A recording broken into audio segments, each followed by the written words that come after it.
Alors, rebonjour à tout le monde et tout particulièrement à toi, Mathieu. Merci de nous avoir rejoints pour cette masterclass aujourd'hui.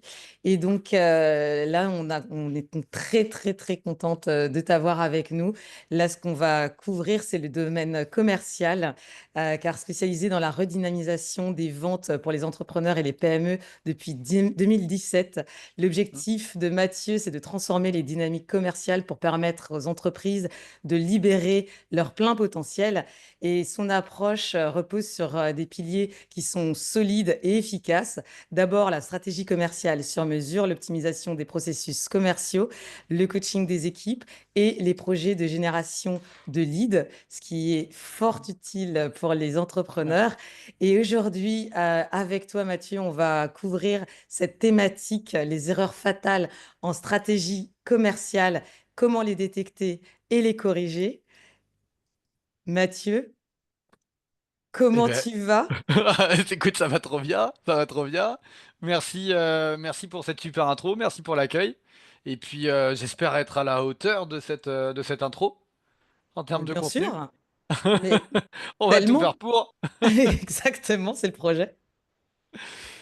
Donc, Euh, c'est ce que je te propose, c'est de faire. Donc, pour nous présenter, on est Stéphane et Corinne. On a monté donc Dreamcatcher pour justement créer un écosystème pour les entrepreneurs et proposer dans le cadre de de cet événement des solutions, des options, des propositions aux entrepreneurs pour justement renforcer répondre à leurs problématiques et leur donner des options supplémentaires. Donc, je suis consultante en organisation et stratégie.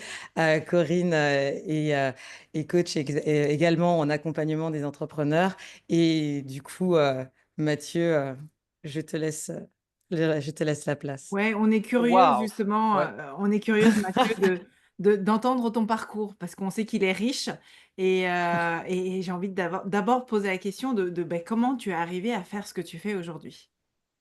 Ouais, alors moi, le parcours, il est riche. Je tendance à enfin, je vais vous le partager en toute humilité. Moi, c'est quand je me suis lancé en 2017, ça faisait déjà 8 ans que je faisais du développement commercial en tant que salarié. Le projet de départ était en ayant constaté qu'il y avait beaucoup d'indépendants et de néo-entrepreneurs qui galéraient sur la partie commerciale et qui venaient me demander conseil parce que dans le cadre, voilà, dans mon réseau, j'étais identifié comme le commercial sympa, qui était toujours de bons conseils. Donc du coup, ça a commencé à s'intensifier.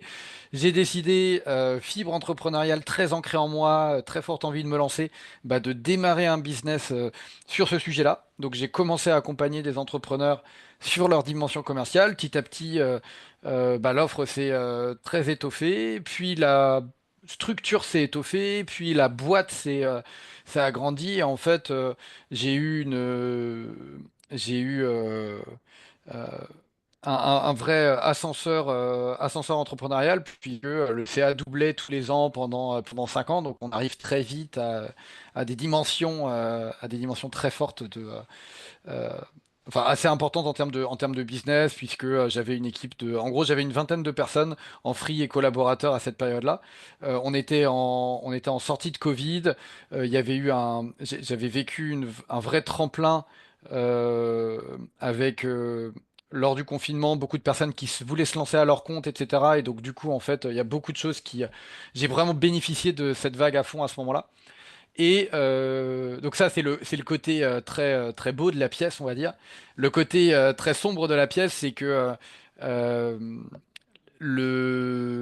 c'était un peu colosse au pied d'argile. Donc en fait, j'avais de vrais manquements en termes de gestion et de structuration financière. Et la prise de risque était assez inconsidérée à l'époque, notamment en termes de recrutement. Et j'ai cherché à grossir trop vite, mais sans avoir vraiment les moyens structurels de cette croissance. Et en fait, bah, il a fallu quelques revers d'affilée Donc notamment des durcissements au niveau des financements OPCO, le marché qui commence un peu euh, à reculer parce que bah, c'est la fin du confinement, les gens reviennent dans leur job, moins de nouvelles demandes, etc. Bref, et puis des coûts de structure qui étaient très élevés, aussi beaucoup de changements sur les systèmes d'acquisition. Bref, enfin, il y a eu tout un ensemble de trucs que j'aurais pu en fait passer si j'avais eu plus de stabilité et d'assises financières. Et en fait, le truc, c'est qu'à un moment, il a fallu que je comprenne une décision bah, est-ce que je continue ou est-ce que je mets la clé sous la porte et euh, la clé sous la porte. J'étais vraiment très très endetté à ce moment-là. Et donc du coup, le choix a été en 2022 de licencier tout le monde et de faire un switch d'activité. Et donc là, j'accompagnais principalement des entrepreneurs et j'ai commencé à accompagner plutôt des PME sur leur redynamisation commerciale. Donc on est en 2022. J'avais commencé avec deux clients déjà en parallèle. Et donc du coup, là aujourd'hui, je fais principalement que ça. J'accompagne encore quelques entrepreneurs, mais c'est vraiment à la marge. Et puis c'est vraiment quand je les accompagne sur la partie purement commerciale. Et donc voilà, là aujourd'hui, je suis dans une phase où je suis de nouveau plutôt en solo dans ma boîte, mais je travaille en projet avec des équipes. Et puis par contre, voilà, j'ai remboursé toutes mes dettes. J'avais 150 000 euros de dettes à rembourser en 2 ans. C'est bon, on est arrivé au bout, on peut souffler. Donc là maintenant, il y a de nouveaux projets qui se lancent. Et donc du coup, c'est aussi pour ça que j'ai pas mal de trucs à raconter, hein. C'est pas que le côté positif d'un entrepreneur qui a réussi à fond, c'est attention, oui, la croissance, mais pas n'importe comment. Il y a des pièges, il y a des trucs à éviter. Il faut se poser les bonnes questions. Faut faire attention au côté très glorieux de la croissance, de l'hypercroissance, etc. Parce que il y a de vrais pièges derrière. Je suis rentré dedans, j'ai connu beaucoup de gens qui sont tombés dedans aussi. Donc voilà, c'est de ça dont je voulais vous proposer de parler aujourd'hui. Bah, merci beaucoup. Nickel. Franchement, Mathieu, pour ce partage, parce que c'est exactement ce qu'on aime dans ces moments, dans ces sommets Dreamcatcher, que ce soit Stéphane comme moi. C'est vraiment, on aime parler vrai. On Hmm. entend beaucoup trop de choses qui sont brillantes, dorées sur l'entrepreneuriat, sur Ouais, ouais. la croissance, sur l'hypercroissance, sur, bah, je ne sais plus avec qui on discutait, mais comment faire 10K minimum par mois, etc., comme un Hmm. objectif de vie. Et en fait, Ouais, oui, ouais. Hmm. on se perd et beaucoup de gens se perdent, moi y compris. À un moment donné aussi, je me suis perdue dans cette envie de plus, plus, plus, plus. Et il est essentiel, justement, je trouve, de créer des Hmm. espaces et de tomber sur des entrepreneurs comme toi qui osent parler vrai, qui dit, bah voilà, moi j'y suis allée, je me suis peut-être plantée, j'ai peut-être fait un faux pas, mais ça m'a permis de restructurer d'une autre manière. Et aujourd'hui, bah voilà, tout va mieux. Il y a Myriam qui partage une vingtaine de collaborateurs. Est-ce que c'était des employés ou des freelances? Euh, Ouais, moi j'avais on était 8 employés et 12 freelances. Et du coup, elle Mais demande quelle. dans les freelances, il y en avait 5 qui étaient à quasi temps plein. ok, Et parce qu'elle elle demande. demande quelle serait votre recommandation pour recruter des employés ou des collaborateurs freelance. Waouh, ça c'est. Réponse de Normand. Je vais être obligé de donner une réponse de Normand. En fait, il y a plusieurs. Pour moi, il y a plusieurs questions derrière la typologie de recrutement qu'on veut faire. Euh, ça dépend de la mission, ça dépend de votre structure managériale, ça dépend ça dépend du niveau de risque, enfin de votre aversion ou non au risque. Ça dépend euh, de votre surface aussi de stabilité financière que vous avez. Donc il y a toutes ces questions-là qui sont à mettre en parallèle. Euh, pour moi, on recrute en interne quand on a euh, quand on a une certaine sérénité, enfin une grosse sérénité financière à le faire, et qu'on a une grosse sérénité de compétences managériales aussi.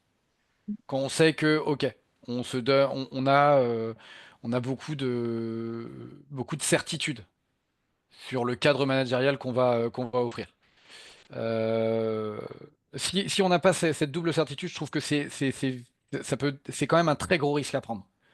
C'est quand même un très gros risque à prendre. Et au même titre que quand on se pose la question de recruter, voilà, recruter, mais moi je commence avec un alternant, c'est pas si grave et tout. Enfin, on a l'impression parfois qu'on va minimiser le risque en recrutant un alternant et ça peut souvent être un piège aussi. Alors, il y a de très belles histoires quand on recrute un alternant ou un stagiaire, mais ça reste aussi un risque et ça peut être aussi souvent très smart de recruter d'abord un freelance mais qui va être un peu plus senior. Certes, qui va peut-être avoir moins de temps, mais qui va être beaucoup plus efficace quand il va faire les tâches et qui va nous faire grandir aussi en même temps. Enfin bon, donc je suis désolé Myriam, c'est vraiment une réponse de Normand. Je dirais que ça dépend vraiment de votre situation. Il y a des avantages aux deux et des inconvénients aux deux. Yes. Mais en même temps, j'ai envie de dire, ta réponse, même si c'est entre guillemets une réponse de dormant, elle est logique pour moi parce qu'elle s'adapte en effet en fonction de l'activité, en fonction de l'assise financière pour avoir recruté aussi des personnes à un moment donné dans mon parcours entrepreneurial. Ça dépend de tout ça et de qu'est-ce qu'on Mm. veut créer, comment on veut le créer, etc., etc. Alors, Myriam, je ne sais pas si on a, et merci d'avoir allumé ta caméra, Myriam. Je ne sais pas si on a répondu si Mathieu a répondu à ta question. Déjà, fais-nous signe, dis oui si c'est clair, si voilà. Et ensuite, moi, je sais que Mathieu a préparé pour nous bah, justement une petite liste d'erreurs fatales lorsqu'on se lance dans l'entrepreneuriat et surtout au niveau de la stratégie commerciale. Donc, Ouais. j'ai envie d'aller, puisqu'on a souvent enfin, on a décidé d'avoir une trentaine de minutes ensemble pour qu'on soit efficace et perspicace. J'ai envie d'aller directement dans le sujet, si c'est bon pour toi, Ouais. Myriam, et si on a répondu à la question. OK. Ok, c'est bon. On est parti.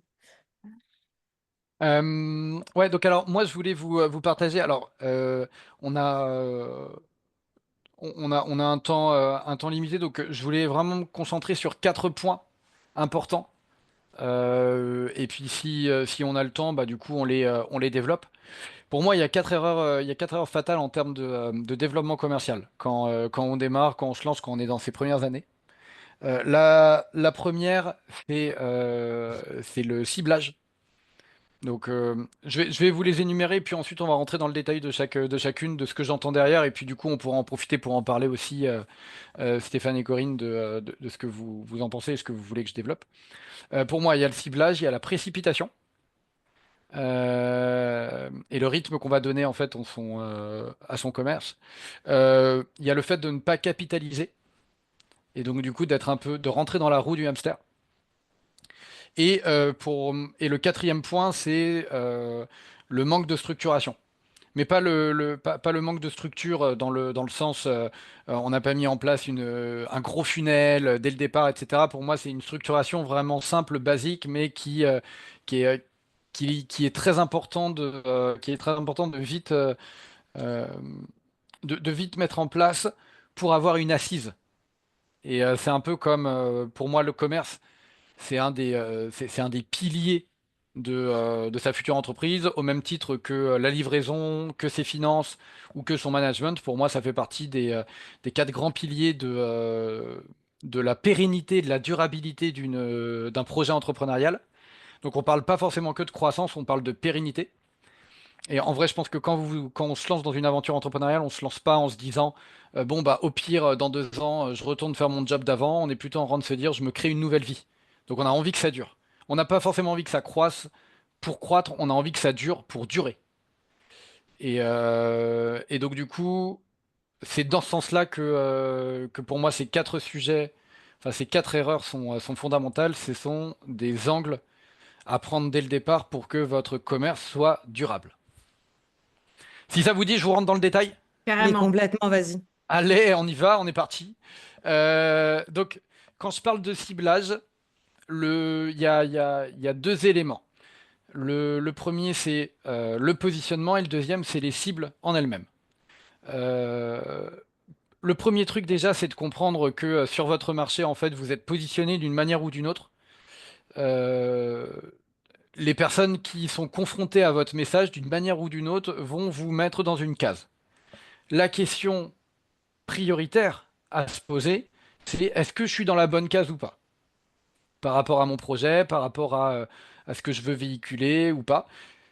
c'est pas une question auquel vous allez avoir une réponse immédiate, parce que cette réponse, en fait, elle va se construire au fil du temps, et puis ensuite, elle va évoluer aussi, au fil de vos envies, etc. Par contre, c'est une question, il faut avoir la gymnastique intellectuelle de se la poser très régulièrement et le plus tôt possible.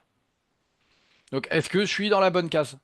Donc, ça veut dire deux choses. Ça veut dire, un, savoir comment les gens me positionnent, et en face de ça, est-ce que, du coup, enfin, je suis dans la case dans laquelle je veux être. Donc ça veut dire se poser la question de dans quelle case je voudrais être. Et enfin, troisième point, est-ce qu'il y a un décalage entre les deux? Et s'il y a décalage, qu'est-ce que je dois du coup mettre en place? Je survole évidemment le sujet, mais au moins le but c'est quand même de donner des pistes. Et par rapport à ce positionnement, il y a un deuxième angle qui est avec qui j'ai envie de bosser, donc quelles sont mes cibles. Client idéal, ICP, avatar, etc. Bref, tous ces termes que vous avez sûrement déjà entendu parler, on est là-dedans. Pour moi, enfin, c'est pas essentiel d'avoir une seule cible et rester cantonné sur une seule cible. Pour moi, c'est tout à fait possible d'avoir une boîte avec plusieurs typologies de cibles. Le truc important, c'est de prioriser ces cibles. C'est de savoir quel est quand même son cœur le cœur du réacteur, il est où. Et en fait, son positionnement, on va le travailler par rapport à cette cible-là. Donc, quel est l'exercice du client idéal? Si vous le connaissez, reste pour moi un exercice hyper intéressant parce que ça pose la question de bah, qui sont vraiment les personnes avec lesquelles j'ai un, le plus envie de travailler et deux, à qui je peux apporter le plus de valeur. Voilà. Alors, accessoirement, troisième question, c'est qui ont le plus de thunes potentielles à débourser dans ce que je propose, évidemment. Mais pour moi accessoirement. déjà, voilà, accessoirement. Et déjà pour moi, les deux premières questions, elles sont hyper importantes. Donc en fait, pour moi, une des premières erreurs fatales, c'est de pas se poser ces questions-là assez vite. Ça veut pas dire qu'on aura les réponses immédiatement. Mais encore une fois, je redis le mot, c'est de la gymnastique intellectuelle. Et plus tôt on se le dit, bah, c'est comme je sais pas moi, c'est comme de la gymnastique. C'est si vous voulez réussir un moment à faire le grand écart, c'est pas le jour où vous décidez de faire un grand écart que vous allez y réussir. Si vous n'avez pas fait d'exercice d'assouplissement pendant des années et des années, ben je plains votre corps le jour où vous essayez de le faire. Ben là c'est pareil. Ici, le jour en fait où on a besoin d'acter des décisions en termes de positionnement, en termes de cible, si on n'a pas fait cet effort avant, régulièrement de se poser la question, bah en fait le jour J c'est hyper difficile, c'est hyper contraignant et en fait il y a beaucoup d'entrepreneurs qui se retrouvent bah, devoir arrêter ou contraindre leur activité parce qu'en en fait ils se sont pas posé ces questions-là assez tôt et ils n'ont pas les réflexes. Ils n'ont pas emmagasiné de la donnée, ils n'ont pas emmagasiné des tests, etc. pour pouvoir décider un pivot au moment où il y a le plus besoin. Ouais, ça vous parle? Super clair. Ouais. C'est Ouais. bon pour vous en commentaire? Dites, C'est faites-nous signe. Est-ce que ça, ouais, ça vous parle? Yes. David, j'aime trop la photo de David là. Ouais! Un vrai winner. Yes, indeed. Yes, indeed. Non, ouais, est-ce que ça vous parle déjà ces notions-là? Après, encore une fois, il y a plein d'outils, il y a plein de. Le but du jeu, c'est pas d'entrer dans tous les outils, mais en tout cas, si vous pouvez garder ça en tête, que c'est une question de gymnastique intellectuelle avant d'être une question de réponse, je pense que c'est un gros pas que vous faites. Le deuxième point, la précipitation. Euh, quand on parle de commerce, on va parler du coup de marketing, on va parler de communication, on va parler de vente, on va parler de closing, on va parler de fidélisation. Enfin, on va parler en fait, on peut mettre le doigt dans un engrenage où en fait on se rend compte qu'on ouvre le moteur et il y a plein de trucs à régler et en fait, euh, bah, ça peut très vite être un truc hyper complexe à gérer. Il y a beaucoup de choses à faire, donc du coup, allez, on commence, on y va. Plus vite on aura réglé le truc et plus vite on ira bien. Euh, c'est comme ça qu'on voit beaucoup de personnes qui se lancent en fait dans de la publication sur Instagram, sur LinkedIn, mais sans avoir forcément une trame ou une stratégie, parce que faut communiquer pour communiquer. Faut être visible, il faut machin, il faut, et en fait l'injonction il faut bah, amène de la précipitation dans la structuration de son commerce. Donc pour moi, il y a deux trucs derrière la précipitation. C'est un, prioriser ses actions et donner du rythme. Donc, quand je dis donner du rythme, ça veut pas dire, allez, on y va, on y va, on y va, on y va. Donner du rythme, ça veut dire, il faut qu'il y ait des moments où on intensifie le travail et des moments où on relâche. Parce que quand on intensifie le travail, bah là on abat du travail, on abat de la matière et c'est ça qui fait le commerce, hein. C'est quand on fait du commerce qu'on a du commerce, quelque part. Mais de l'autre côté, si on relâche pas, bah en fait on perd du temps d'analyse, on perd du temps de créativité, on perd du temps de précision et donc du coup, ben ça sert à rien en fait ça sert à rien de taper dans un clou si en fait vous vous rendez pas compte que vous êtes en train de taper à côté du clou.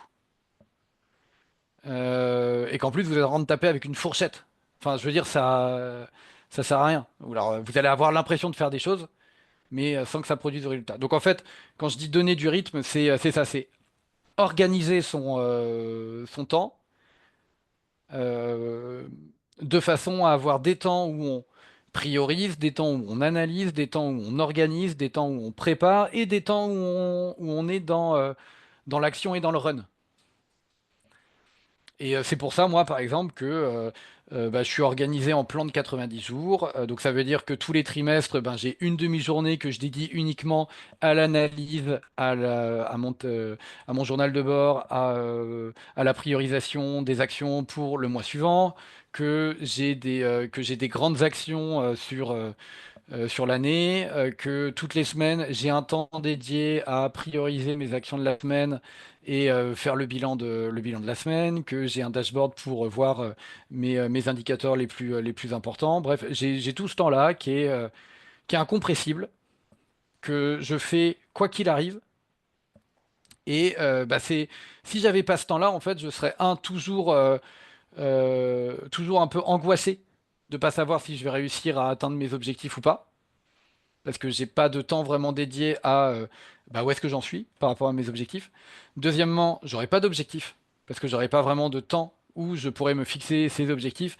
Et troisièmement, j'aurais pas de visibilité, enfin j'aurais pas de vision parce que j'aurais pas de temps pour me dire, ok, est-ce que ce que je fais va dans le bon sens par rapport à ce que je veux. J'ai pas de temps pour décider. Euh, J'aurais pas de temps pour décider à quoi je dis oui, à quoi je dis non.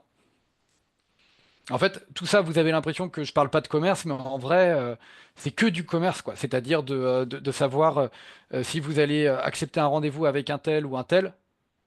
Bah, est-ce que c'est du commerce parce que le rendez-vous que vous passez pas avec un tel, bah, vous pouvez le passer à faire autre chose. Et peut-être à rédiger le post qui va bien, peut-être à organiser un webinaire qui va bien, peut-être à faire une proposition commerciale qui va bien, peut-être à repenser un process qui va vous faire gagner du temps, qui cumulé vous fera gagner vraiment beaucoup de temps. Bref, tout ça. Pour moi, c'est hyper important, hyper sécurisant. Deuxième point, il nous en reste encore deux. Euh, le troisième point, c'est ne pas capitaliser. Donc là, c'est un autre aspect, c'est un autre angle de gymnastique intellectuelle. On est plus euh, sur une notion de... euh, euh, dans le commerce, pour moi, il y a deux règles. C'est un, la première, c'est un vaut mieux que zéro. Donc il vaut mieux faire quelque chose, même si c'est mal fait, que de ne rien faire du tout. Et le deuxième point, c'est quand on fait quelque chose, il faut rien faire dans le vent. Il faut que, à minima, ça serve l'action suivante. Donc en fait, il vaut mieux prendre du temps à essayer de réfléchir à une mécanique globale où bah, on met quelque chose, on met de l'énergie, on met du temps dans sa machine commerciale, d'une manière ou d'une autre, ça va pouvoir être réexploité plus tard. Donc ça veut dire quoi? Ça veut dire que eh bien, toutes les rencontres que vous faites, à un moment donné, eh bien, on historise quelque part les échanges qui ont eu lieu, idéalement dans un outil qu'on appelle un CRM, parce que même si ça close pas immédiatement, eh bien, on va peut-être pouvoir s'en servir 6 mois ou un an après. Et c'est peut-être ça en fait qui nous permettra de closer ce deal. Ça veut dire ça par exemple. Quand un autre truc, quand on crée un lead magnet, tout le monde comprend ce que ça veut dire lead magnet. Ben, en fait, quand on crée un lead magnet, on réfléchit à euh, quand on crée ce lead magnet et qu'on crée le contenu, eh bien, on réfléchit à comment est-ce que en créant ce lead magnet, je vais pouvoir me servir de ça pour avoir déjà 10 idées de post LinkedIn. Ok, je gagne du temps. J'essaye de capitaliser à chaque fois à fond dessus. Et quand j'accompagne quand j'accompagne un client ou que je fais une vente, je réfléchis à comment est-ce que je pourrais l'enseigner à un commercial ou à un coach ou à une autre personne. Parce que comme ça, je suis en train d'installer des process et le jour où ben, je peux effectivement avoir l'envie et les moyens de passer à l'étape supérieure, d'engager quelqu'un pour faire tout ou partie de la mission, eh bien, j'aurai déjà installé le process. Donc ça, c'est le troisième point, c'est ne pas chercher à capitaliser, donc au contraire, chercher à chaque fois à capitaliser sur vos actions. Et puis, le dernier point, c'est la structuration minimaliste de votre commerce. Pour moi, c'est votre process commercial. Comment est-ce que vous vendez? Quelles sont les grandes étapes par lesquelles vous passez pour vendre vos prestations? Et ensuite, par lesquelles vous passez pour livrer votre prestation. Donc, avoir toutes ces étapes-là, les unes après les autres, écrites quelque part, c'est pour moi structure one-one parce qu'en fait, après, ça vous permet de pouvoir déléguer, automatiser, optimiser votre process, un des process les plus importants de votre boîte qui est le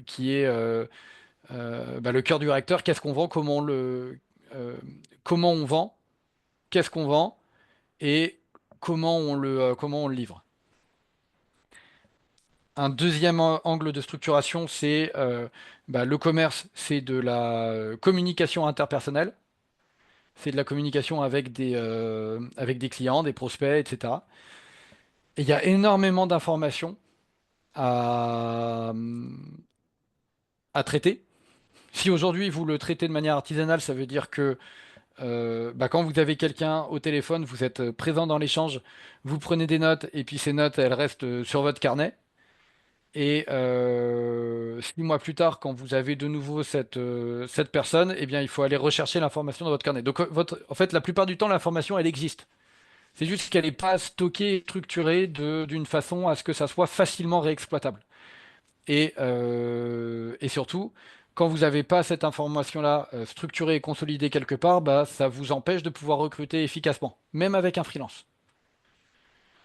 Donc, mettez en place un CRM, même un truc basique au départ avec un Airtable, un Trello, même un Google Sheet, peu importe. Tant que vous stockez l'information quelque part, c'est le plus important. Et puis après, le CRM, l'avantage, c'est que ça vous permet de pouvoir prioriser vos actions commerciales individualisées, quoi. Et enfin, le troisième point, c'est ce que j'appelle le pitch deck. Donc le pitch deck, c'est vos offres. Euh, Aujourd'hui, pour les vendre, vous avez peut-être ou peut-être pas de support pour les vendre, pour les mettre en avant. Peut-être que certains ont mis en place des presses, d'autres ont mis en place des petits sites, etc. D'autres ont rien et quand ils parlent de leur offre, ben, en fait, ils en parlent à l'instinct. Moi, je vous conseille d'avoir à minima, en fait, le pitch deck, c'est toute la documentation qui va vous permettre de pouvoir bien pitcher, tout simplement, vos offres. Et donc, du coup, à minimum, moi, ce que je vous conseille, c'est d'avoir un pitch écrit de votre offre ou de vos offres, rangé dans un dossier, de façon, en fait, à pouvoir vous améliorer de rendez-vous en rendez-vous. Bon, c'est vraiment, pour moi, c'est le minimum, mais plus vite vous mettez ça en place et plus vite vous allez être efficace dans votre commerce et surtout pérenne. Voilà tout ce que j'avais à dire. Bah, carrément, tu nous as fait ça. on est pile poil dans le temps, on est pas mal. Et en plus, je pense qu'au lieu de 4 points, tu en as partagé 5. Donc, merci Ah pour le ouais? petit bonus. Mais ouais, au départ, c'était le ciblage, la précipitation, ne pas capitaliser et le manque de structuration. Et dans la présentation, on a eu le petit bonus du pitch deck et à quoi il sert. Donc, Ah bah ouais. Ok. magnifique, Bah mais quel cadeau. Et, ouais. du coup, je voyais Myriam qui avait ouvert sa caméra et je pense que sur l'ensemble d'ailleurs de ceux qui sont là déjà en live, euh, vu que on est au niveau du timing, on n'est pas trop mal, mais qu'il y a potentiellement des questions que vous auriez. Est-ce que là, dans les participants, est-ce que vous avez des questions par rapport à ce que Mathieu vient de partager avec nous? N'hésitez pas à les mettre sur le chat ou directement débloquer votre micro aussi, c'est possible. Ah, David, je vois que tu as aussi allumé ta caméra. D'ailleurs, David avait fait un commentaire. C'est toujours avoir le retour de comment nous sommes perçus par nos clients, une des bases, effectivement. Et je pense que tu rebondissais sur la partie où tu parlais du persona et de la façon dont on se présente à nos cibles. Mm. Donc, est-ce que vous avez des questions? Est-ce que ça vous inspire? Parce que là, je commence à avoir un peu d'émulation. Moi, j'ai une question. Vas-y, David, on Oh t'écoute. David. Euh, Effectivement, cette histoire de comment on est perçu, c'est pas forcément quelque chose qui est connu des entrepreneurs, mais qui Mhm. commence à l'être de plus en plus. C'est-à-dire, je Ouais. pense qu'il y a, il y a- il y a- il y a carrément une histoire de transmettre cet enseignement déjà dans le mindset entrepreneurial. Et donc, merci pour cette qualité-là. Et comment on fait pour être en continuel? Parce que par définition, je suis pas objectif par rapport à ma manière de m'exprimer. Et comment je mets en place le fait d'avoir ce feedback des potentiels clients, des potentiels partenaires d'affaires, etc., pour savoir comment on est perçu. Comment tu procèdes, toi? Est-ce que tu procèdes avec des questions, des formulaires, ouais, qu'est-ce que tu mets en place concrètement comme système pour, de la manière la plus simple possible, pour avoir ce feedback? Et si oui, est-ce que tu le fais une fois? Est-ce que tu le fais régulièrement? Comment ça se passe dans ton process en fait? Ouais. Euh, Très intéressant. Euh, euh, alors pour moi, le premier point. En fait, pour moi, il y a un outil qui est hyper, il y a un outil qui est hyper utile, c'est l'interview avatar. Donc en fait, l'interview avatar, c'est un outil où tu te positionnes par rapport à à des profils de clients idéal comme un enquêteur. Donc tu te positionnes pas, enfin tu te positionnes pas comme quelqu'un qui a quelque chose à vendre. D'ailleurs, la plupart du temps, quand tu sollicites l'échange, tu leur dis voilà, j'ai vraiment rien à vous vendre. Moi, je cherche juste à mieux comprendre le marché, les personnes avec lesquelles potentiellement je peux travailler. Donc en fait, dans cette interview Avatar, le but du jeu, c'est d'aller questionner euh, les clients idéaux par rapport à leurs enjeux, par rapport à leurs problèmes, par rapport aux solutions idéales qu'ils recherchent, etc., machin et tout. Donc pour moi, c'est la première phase de la pièce. Donc ça te permet d'avoir de la donnée par rapport à l'offre et à ce que tu vas mettre à l'intérieur. Le deuxième point, c'est que quand tu as fait une première fois l'interview, tu peux tout à fait solliciter une deuxième fois les personnes pour leur dire, bah tiens, par rapport à ce que vous m'avez partagé, moi j'ai travaillé quelque chose, je voulais avoir votre retour, votre feedback, savoir ce que vous en pensez par rapport à ce que vous m'avez dit. Et donc ça pour moi c'est un premier point où tu peux aller, ça c'est un exercice que tu peux faire à chaque fois que tu lances une nouvelle offre ou que tu as besoin de réactualiser tes données sur le marché. Le deuxième outil pour savoir si ton positionnement est bon ou pas, c'est l'augmentation de tes prix. Si tu, si tu multiplies par un et demi ou deux tes prix et que tu as 2 fois plus de difficultés à vendre qu'avant, bon, c'est que tu as un problème de positionnement. Ouais, Aussi simple que ça. Si, en fait, si aujourd'hui, tu n'es pas capable de... Alors, euh, la question du positionnement, c'est le but du jeu, c'est pas forcément de chercher à chaque fois, en fait, à doubler tes prix. Hein, c'est pas ce que je dis. Par contre, quand tu veux le faire et que tu n'y arrives pas, bah, c'est un outil pour savoir que ton positionnement, il est pas le bon. Et ça, en général, c'est quand même le meilleur outil quand tu es un peu dans le run. Tu vois, quand tu as déjà ton offre et que tu veux savoir si tu es toujours aligné, bah, en fait, augmenter tes prix permet de savoir si tu arrives à vendre constamment. Et le troisième point, c'est que si tu arrives à vendre tout le temps avec un haut taux de conversion, tu vois, par exemple, si tu arrives à convertir un prospect sur deux, bon, c'est que tu es bon sur ton positionnement, hein, grosso modo. C'est super clair. Et On a. ouais, Pardon, excuse-moi. non, c'est bon, c'est tout. Non, non, c'est parce qu'on a vu aussi Myriam merci. qui demandait par rapport au lien pour. Disait, excusez ma question, mais est-ce qu'il y a un lien pour l'interview Avatar ou c'est fait d'une autre manière? Non, non, alors l'interview avatar, c'est quelque chose que tu fais en direct, hein. C'est en général, en fait, avatar, c'est pour dire que c'est quelqu'un qui pourrait être tout à fait ton client idéal. Donc tu vas interviewer des personnes qui ressemblent à peu près, qui ont l'air de ressembler à ton client idéal. Mais tu es vraiment en posture journaliste. Ouais, journaliste enquêteur dans cet échange. Et donc du coup, c'est vraiment on fait souvent ça par questionnaire parce que c'est plus facile pour nous, mais c'est 1000 fois moins riche. Et parfois, il suffit d'en faire 3 pour avoir ce qu'il faut. Donc moi, en général, quand vous lancez dans une interview avatar, que vous êtes vraiment dans cette notion de je veux comprendre le marché, je veux comprendre les personnes avec lesquelles je vais bosser, avec lesquelles je veux bosser pour derrière avoir l'information qu'il me faut pour faire une première version de mon offre qui soit assez efficace.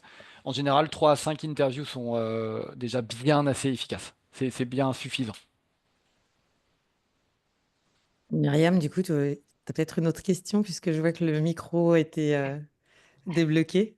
Oui, tout à fait. Euh, c'est à propos de l'offre commerciale aujourd'hui.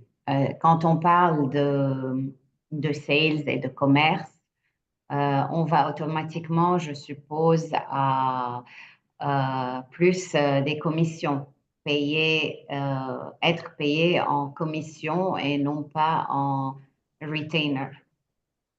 Euh, Quel est votre avis et votre recours sur ça? Alors, ça dépend, hein, quand quand tu vends des prestats de closing, euh, pour une certaine typologie de business où il y a du flux et que le but du jeu c'est de vendre derrière ou que tu es dans une notion d'apport d'affaires. Enfin, ça correspond à des missions quand même assez spécifiques. Il n'y a pas de... euh, et puis, c'est des usages du marché. Moi, j'ai bossé avec des commerciaux où il y avait... enfin, sur le commerce, où il y avait une partie fixe, une partie variable à l'objectif, ou même Ouais, certains où il y avait que du full fixe. Mais parce que enfin, pareil, ça dépend en fait du business, ça dépend de la mission et ça dépend de comment le truc est modélisé économiquement. Donc, en et tout cas, ça dépend peut-être aussi de la ça dépend, conjoncture. ouais, ça dépend de la conjoncture, du marché, du produit, du profil de la personne, enfin. Il n'y a pas de. En tout cas, ce qui est sûr, c'est que c'est pas comme ça que ça se passe et point final. Non, il y a beaucoup d'autres, il y a beaucoup d'autres paramètres à prendre en compte. Ok, merci. Excellent. Mhm. Du coup, là, on arrive aussi, pareil, on est un petit peu sur la fin. Donc, parce que là, je vois qu'il y avait, comme je disais tout à l'heure, un peu d'émulation au niveau des participants. Si vous avez peut-être une dernière question à poser à Mathieu,